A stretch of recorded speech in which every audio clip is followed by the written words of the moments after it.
Hey, this is Dan Land Pro with another tutorial, and this week we're going to go over something real fast and simple. It's in Adobe Premiere, and it's called Film Impacts. Now, those of us who are familiar with Adobe Premiere, we are used to Film Impacts being a third-party plugin.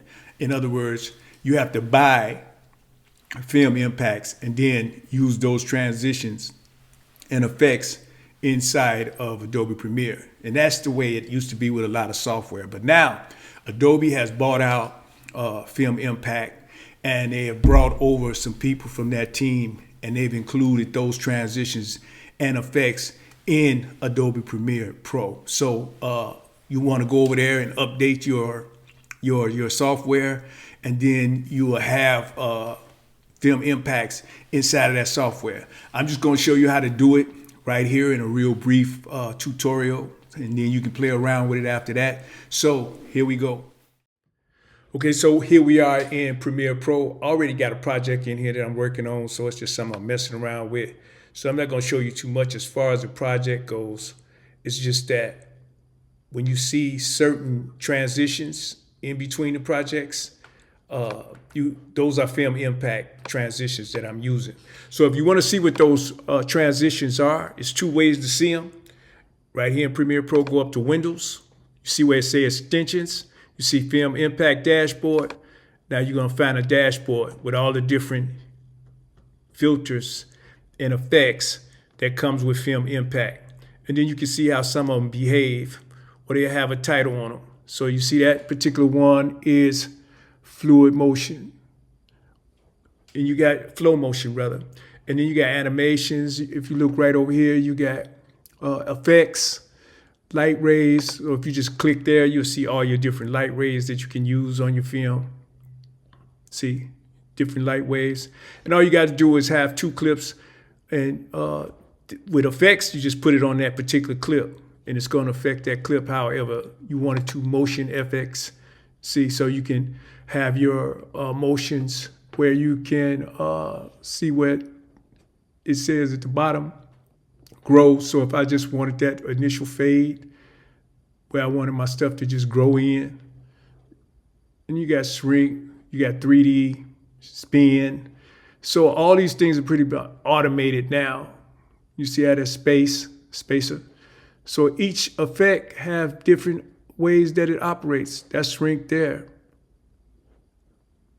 And you got motion. And all these are like things that used to be in Flash or something, like especially motion tweens, stuff like that. So each thing, you see, you can move that text around.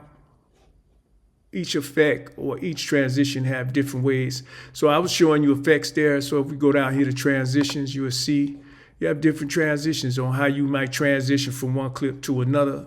So we have a whole plethora of effects and transitions in here that you used to have to buy in a third-party program. So now they're here in After Effects. So again, all you have to do, let me come out the dashboard. You just go up to Windows, find extensions, and then you go to Film Impact Dashboard, and you get all those selections. Now, you can also go over here. You can go to Windows, and you can go to your effects. As you see, I got my effects in here. So if you look in transitions, you're going to see all them same Film Impacts inside of these transitions. Now, in the next tutorial, we're going to show you how some of these work, because I'll show you right quick. Any particular one that you pick, if you click on it, now you get all these other parameters that you go in here, and you can mess around and tweak them however you want. You also have a little box here where it says Surprise Me. So you can click on this particular transition, as you see that transition moving. So now I can hit Surprise Me, click on that transition and hit Surprise Me, and now it'll give me something else. It won't tell me what that is, it'll give me something else. So it's the same thing. I'm gonna hit Surprise Me again, and that's with any transition, and you don't know exactly what you're gonna get. Now I can go in here and tweak that particular transition by clicking on that transition.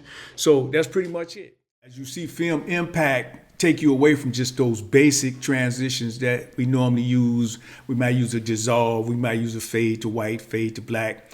Those are basic transitions that you can use. And sometimes we take our project into other programs and we use what we call generic transitions where you see people flying out of a hand. Sometimes those things are an indication that we may be just starting out, or we may be an amateur, or we may be, because sometimes people request things that are not necessarily complementary to their project. So these transitions here add to the basic dissolve, the basic cut, and some of the transitions that you might see when you're watching a movie or something. So just like when you're watching a movie, you don't see people flying out of hands and all kind of stuff. You see special effects. But as far as your transitions, each transition normally has a meaning, a definition, or a flow or rhythm or beat to how that movie is going to flow. Now you might see split screens, quad screens, those type of things. But these transitions offer so many basic ways to transition from scene to scene, and it doesn't have that impact on you that anything is changing too subtle that it take your attention off the movie or the beat or the rhythm of the project. Hey, I just wanted to share that with you. I hope you get something out of it. Film Impact is now in Adobe Premiere. Check it out and play around with it, and never feel like you can't let us know what you think. My name is Dan Land Pro, youtube.com, steppersexpress.com, Webmaster Dan, Dan Land Pro, and Steppers Express. Check it out. Hey, it's always a pleasure. Peace.